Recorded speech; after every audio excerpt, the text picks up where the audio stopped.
நம்ம கோயம்புத்தூரில் எத்தனையோ டெசர்ட் கோட் இருக்கும், but this dessert court has special feeling in my heart. By the way, hey Coimbatore, this is Coimbatore smell clear. இன்றைக்கி நம்ம எங்கே வந்திருக்கோம்னு பார்த்தீங்கன்னா ஃப்ரெண்ட்ஸ் ஜோன். எனக்கு இவன் கடை மேலேயே லவ் வந்துருச்சுங்க. பர்பிள் கலரில் சும்மா சூப்பராகவே வச்சுருந்தாங்க. எனக்கு ரொம்பவே பிடிச்சிருந்தது. இவங்களோட மெனுவில் பார்த்தீங்கன்னா நிறைய டிஷ்ஷஸ் இருக்குது. இவங்க கிட்டே பார்த்தீங்கன்னா triple chocolate brownie, Matilda and வேஃபல்ஸ்லாம் நாங்கள் ட்ரை பண்ணியிருந்தோம்.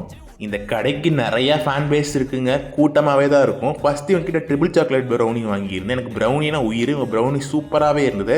இவங்க டெக்கரேஷனில் பட்டகாசமாக இருந்தது. நான் சாப்பிட்டது ஒன் ஆஃப் த பெஸ்ட்டு ப்ரௌனின்னு தான் இந்த ப்ரௌனி தான் சொல்லுவேன். கண்டிப்பாக ட்ரை பண்ணலாம். நெக்ஸ்ட்டு நம்ம கண்ணு முன்னாடி தான் ஃப்ரெஷ் வேஃபல்ஸ் பண்ணுவாங்க, அதனால் பயப்பட வேண்டாம். நம்ம கண்ணு முன்னாடி எல்லாமே பண்ணி கொடுப்பாங்க. வேஃபல்ஸ் எத்தனை பேருக்கு பிடிக்கும்னு சொல்லி கீழே கமெண்ட் பண்ணுங்கள். நெக்ஸ்ட்டு மட்டில்டா வாங்கியிருந்தோம். எனக்கு மட்டில்டாவும் ரொம்பவே பிடிச்சிருந்தது. அதுக்கப்புறம் வந்து ஹேசில்நட் வேஃபல்ஸு நிறையா சாக்லேட்லாம் போட்டு கொடுத்தாங்க. எனக்கு ரொம்பவே பிடிச்சிருந்தது. எத்தனை பேருக்கு வேஃபல் பிடிக்கும்னு சொல்லி கீழே கமெண்ட் பண்ணுங்கள். எனக்கு ரொம்பவே பிடிச்சிருந்தது. நான் சாப்பிட்டதில் one of the best dessert ஷாப்னா இந்த டெசர்ட் ஷாப் தான். கோயம்புத்தூரில் one of the best dessert ஷாப்னா இந்த டெசர்ட் ஷாப் தான். இந்த ஷாப் கரெக்டாக எங்கன்னா ஹோப் சுமித் ஹாஸ்பிட்டல் ஜஸ்ட் ஆப்போசிட்லேயே இந்த ஷாப் லொக்கேட் ஆகிருக்கு. கண்டிப்பாக ட்ரை பண்ணுங்கள். For more content follow our channel. Thank you.